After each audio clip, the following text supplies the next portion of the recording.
Estamos de volta com Viver Ciência, hoje tratando sobre o uso de animais em pesquisas. Nossos convidados são a médica veterinária Ekaterina Akimovna Botovchenko Rivera e o biomédico Gustavo Rodrigues Pedrino. Porteiros, vigias, taxistas, diversos profissionais invertem os turnos, trabalham durante a noite e dormem durante o dia. Será que essa condição pode interferir na pressão arterial desses indivíduos? Um professor da UFG está desenvolvendo um estudo sobre a influência do ciclo claro e escuro nas variáveis cardiovasculares, utilizando ratos como cobaias. Vamos conferir a reportagem. A hipertensão pode desencadear graves problemas cardiovasculares, como os ataques cardíacos e os derrames cerebrais. Para investigar as consequências da alteração do ciclo claro-escuro na pressão arterial de indivíduos que trabalham em turnos, o professor Daniel Rosa recorreu aos animais. A gente trabalha com ratos da linhagem Wistar, mas tem uma grande fidedignidade, replicabilidade nos resultados. Então isso garante para a gente uma boa margem de segurança aí do que a gente está investigando, do que a gente pode relatar isso como um possível mecanismo fisiológico numa determinada fisiopatologia.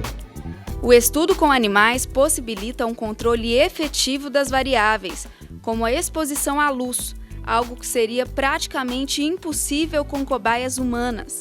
A pesquisa é recente, mas já há indicativos de resultados. Quando você altera o ciclo claro-escuro do animal, ele apresenta uma alteração, de pressão arterial. Essa pressão arterial ela fica mais elevada, tem alterações, nos controles intrínsecos da pressão arterial. Então essa é já um resultado que a gente conseguiu obter já em outros estudos. Mas o que garante que as reações observadas nos ratos vão se repetir em humanos?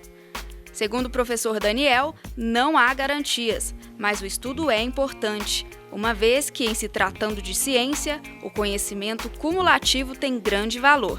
Imagine que o estudo da hipertensão arterial seja um muro, tá certo? A contribuição que eu tenho é um tijolinho desse muro, então a gente constrói uma teoria e aí a gente chega num tratamento, chega num fármaco que pode estar aliviando e dando qualidade de vida para a população. Bom, professora Ekaterina, muita gente não sabe, mas existe uma ciência que estuda esses animais que são utilizados em pesquisas, determinando como eles devem ser criados, manipulados. Fala um pouquinho para a gente sobre essa ciência. Ela é relativamente nova, se chama Ciência de Animais de Laboratório, relativamente estruturada como ciência como tal, como nome, porque ela já vem desde os primórdios da humanidade. O homem já testava fazia testes desde que o homem é homem, para saber como funcionava o organismo, como a fisiologia, a farmacologia. Então essa ciência ela engloba todas as ciências biomédicas, ciências básicas, ela engloba farmacologia, fisiologia, anatomia, todas fazem parte da ciência de animais de laboratório. E ela busca o bem-estar dos animais? Ela trabalha em dados precisos, mas visando sempre o bem-estar dos animais. Bem-estar dos animais que são utilizados. Professor Gustavo, a anatomia dos animais ela é diferente da dos humanos. O que garante então que esses testes que utilizam animais como cobaias são eficazes? Bom, em relação à questão da anatomia dos animais serem diferentes da do humano, isso é uma pergunta que sempre, quando a gente discute esse tema, é abordado. O ponto inicial que eu queria destacar é que existe uma similaridade de estruturas dos animais com os seres humanos. Por exemplo, minha área de atuação é neurociência, então existem regiões, núcleos, centros no cérebro que são similares ao ser humano. Como a gente sabe isso? A gente identifica nos animais, então, a importância dessas regiões cerebrais e depois, usando a patologia, um exemplo clássico é o acidente encefálico vascular, a gente vê que a lesão nessas mesmas regiões no homem tem os mesmos problemas ou trazem as mesmas disfunções que a gente verifica no animal. Então, apesar de ser menor o cérebro do animal, as estruturas relacionadas com o controle, por exemplo, da sua respiração, controle cardiovascular, da sua pressão arterial, etc., são similares entre o homem e os animais. Professora Ekaterina, as pesquisas que envolvem animais buscam, em sua maioria, desenvolver aí novas vacinas, novos medicamentos, mas a indústria dos cosméticos também testa seus produtos em bichos. Como você avalia a utilização de animais nesse caso? Em primeiro lugar, tem que saber que cosméticos não são só maquilagem ou qualquer outra coisa. São as pomadas para queimaduras, pomadas de antibiótico, qualquer coisa que vá sobre a pele. Então, são muito importantes. E a indústria de cosméticos, ela já não testa muitos dos seus... Porque já conhece os princípios ativos, não é necessário testar o nome. Quando diz esse produto não foi testado em animais, é que não foi recentemente, porque o princípio ativo já foi testado há muito tempo, não é necessário repetir esse teste.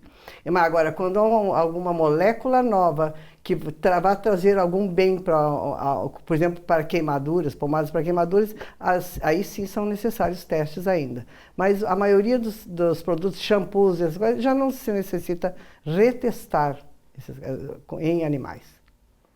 Ok, o Viver Ciência faz agora mais um intervalo. No próximo bloco você vai conhecer o espaço da UFG, onde são criados animais para utilização em pesquisas. A gente volta em instantes.